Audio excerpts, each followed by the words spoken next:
So in this lecture video I will be teaching you how to solve a linear programming problem. Okay, LPP is linear programming problem. Okay, so with the help of graphical method. So by the name we can understand that a graph is a two-dimensional sheet, okay, where we can deal with only two variables, one is x and one is y. Okay, so by the name we can easily understand that graphical method is nothing but a method which can be used to solve an LPP involving only two variables, that is x and y. Okay, so here we have a simple problem I have written here.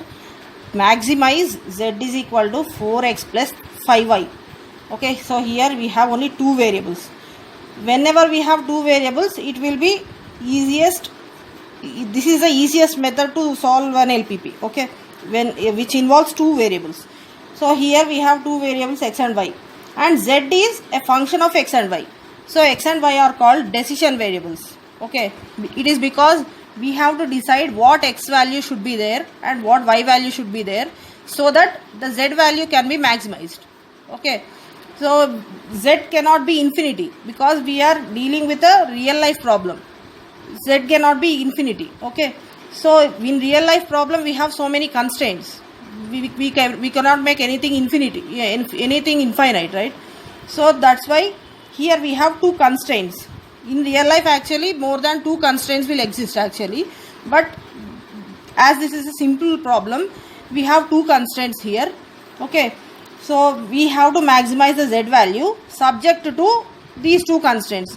First constraint is 2x plus 5y less than or equal to 25 and 6x plus 5y less than or equal to 45. And here we have at last x greater than or equal to 0 and y greater than or equal to 0. So this means, as I have already told, x and y are decision variables and they are existing in real life. This is a real life problem. Okay, so x should always be greater than 0. It is because, for example, x can be the number of employees, okay, or number of units of a product. It can be anything which is existing in real life. Or here y can be number of units of some product, okay, of a product A, for example. Okay, so these can never go below 0, right? So that's why this is by default written for every LPP.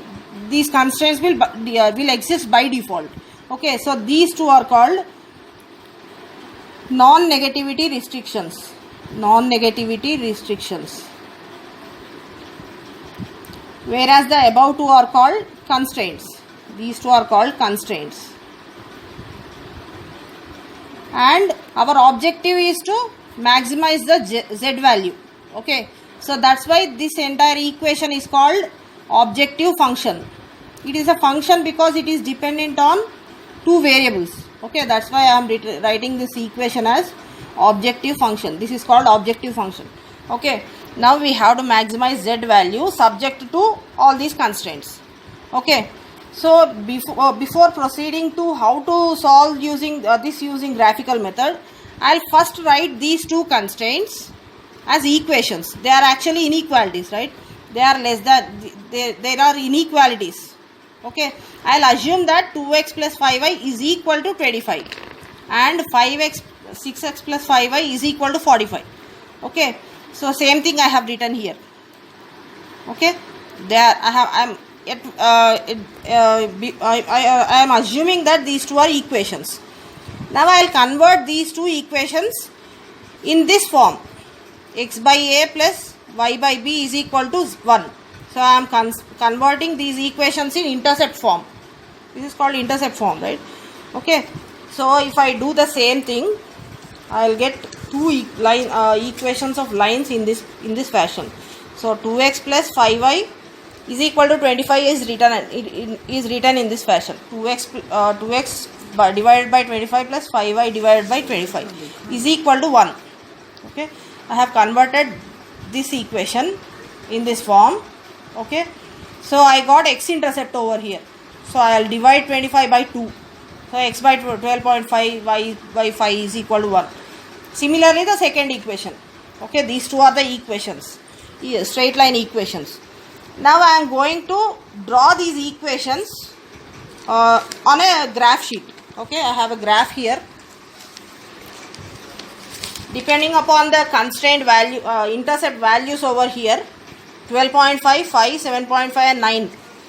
I have divided the x and y axis accordingly based on the units, the maximum intercept values I have. This is the graph sheet I have taken. I have assumed the horizontal axis denoting x variable and the vertical axis denoting the y variable. Okay, I have assumed unit suitably. Now I will plot the first equation. What is the first equation? It is x by 12.5 plus y by 5. So what is the x-intercept? Is it 12.5?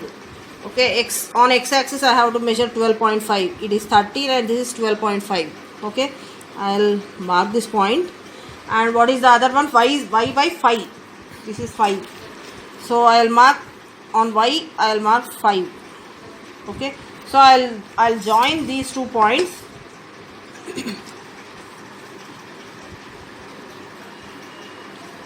The help of a scale. Okay, considering the second equation, what is the second equation? It is x-intercept is 7.5 and y is 9. So 7.5 comma 9. So somewhere here is 7.5. This is 7 and this is 7.5. 7.5. I am marking this point, and here it is 9. So I will join those 2 points again.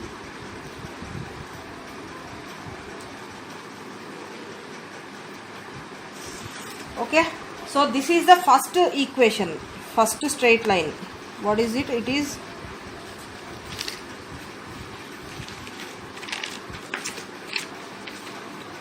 the first constraint, 2x plus 5y less than or equal to 25, and this is the second equation, this of the second constraint. It is 6x plus 5y less than or equal to 45.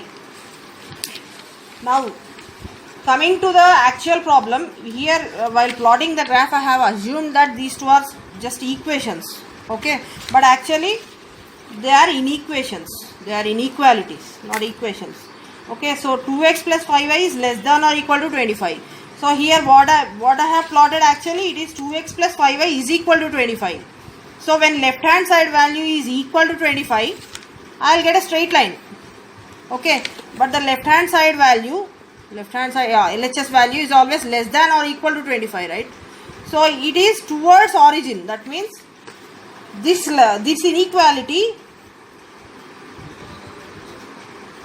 is a region. Actually it is a region, not a straight line. When LHS is equal to 25, it will be a straight line, but it can be lesser also.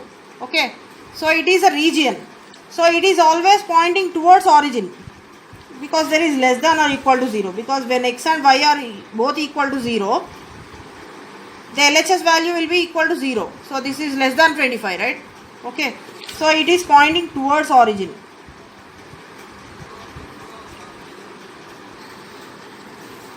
Okay, so if it were greater than or equal to 25, okay, I would have drawn the arrow marks away from the origin, because here origin is not including. In this inequality will satisfy origin also, right? That's why the region is towards origin. If it were greater than or equal to 25, if you substitute x and y values equal to 0 and 0, 0 will never be greater than 25, right? That's why origin will not be included. So here it is less than or equal to 25, so it is towards origin. Similarly, the second inequality. If I consider the second inequality, here also I have less than or equal to inequality. Okay, so this symbol is there. So here also, when you substitute origin in the left hand side, you will get 0 less than or equal to 45. So origin will be included. Origin will be included. Okay, so I am again indicating the region with arrows towards the origin.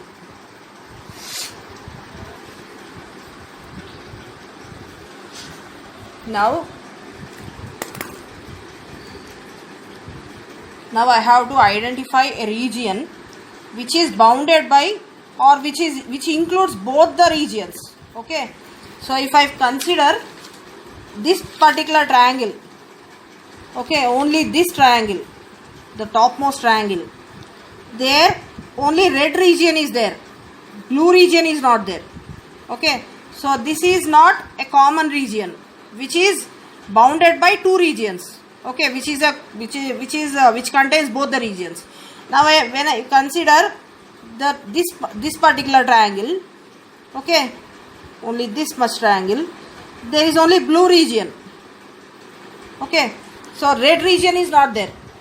But when I consider this particular quadrilateral, it is included by both, it includes both blue region as well as red region. Okay, so this is the common region, which means it is satisfying both the constraints simultaneously. So I am shading that common region, and it is called as feasible region or solution space. It is nothing but, it means that our optimal solution will exist in this region because it is including two constraints.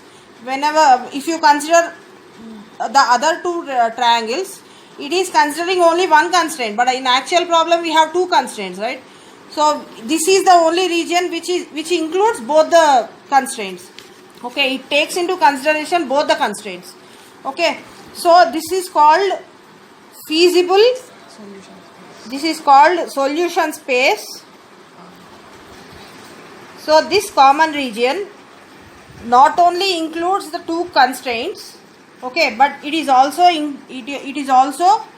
including x greater than or equal to 0, y greater than or equal to 0, because in the first quadrant, above this line, above this particular line, y is greater than or equal to 0, and to the right side of this vertical line, x is greater than or equal to 0. Okay, so that's why we are considering only first quadrant, because our two constraints are not important. The third one, the non-negativity restriction, this also we have to take care of. Okay, for that reason we are considering only first quadrant. So this is called feasible solution or feasible region also. This is called solution space or feasible region. Feasibility is nothing but anything which is practically possible. Okay, when x is greater than or equal to 0 and y is greater than or equal to 0, because they can be physical units also sometimes, it means that it is practically possible. Only when x and y are greater than or equal to 0, it means that the solution is practically possible. We should be able to implement it, right, in our actual situation. That's why it is called feasible region also. Okay, so this is a region where we get optimal solution. So we have to find out, we have numerous, in fact infinite points here. Within this region we have infinite combinations of x and y. So out of all these things we have to find out which will maximize our z value. Okay, so that we'll do it now. So here, whatever combination of x and y you take within the region, they will be always lesser than the border points, right? Whatever exists on the corner of this region will have greater z value compared to whatever are towards origin. Okay, so I'll locate those corner points of this origin of this common region. Let me name all the points as the boundary of the common region as O, A, this is one more point here, B, and this is C. So we have 4 boundary points. Anyway, 0 will origin will have least z value, that is equal to 0. Okay, so I have written coordinates of, I have located the corner points of the common region, point O, A, B, C. So what are the coordinates of O? It is origin, so x is equal to 0 and y is equal to 0. Correspondingly, if you substitute those two values in z value, you will get 0. Okay, Similarly, the coordinates of A, point A here, are 0, x is 0 and it is 5. Same thing I have written here, 0 and 5. 0, 5 are the coordinates. I am substituting x value as 0 here and y value as 5. I will get 25. Z value is 25. Similarly, the coordinates of B, I can directly locate the coordinates here. B is approximately the x coordinate. If I come down onto the horizontal axis, it is somewhere around 5. The x coordinate is 5. And if I move to the leftwards, it is approximately 3. So 5, 3 are the coordinates of B. So I am substituting these two values in Z value, objective function. I got 35. Similarly, I will check with point C. Coordinates are 7.5, 0. So I am substituting these two values in Z value. I got 30. So out of all these four values, the maximum value is 35. So here what we can conclude is Z max is equal to 35 for a combination of x. We have numerous combinations of x and y. Okay. So for which combination we got 35 as maximum? It is 5, 3. For xy is equal to 5, 3. So we have to take x as 5 and y is equal to 3. So this combination will work out best to maximize the z value. So this is called optimal. So no matter how many times you try with different combinations of x and y within the common region, it will not be greater than 35. So finally this is the solution. This is the maximum z value for this particular combination of xy. Thank you.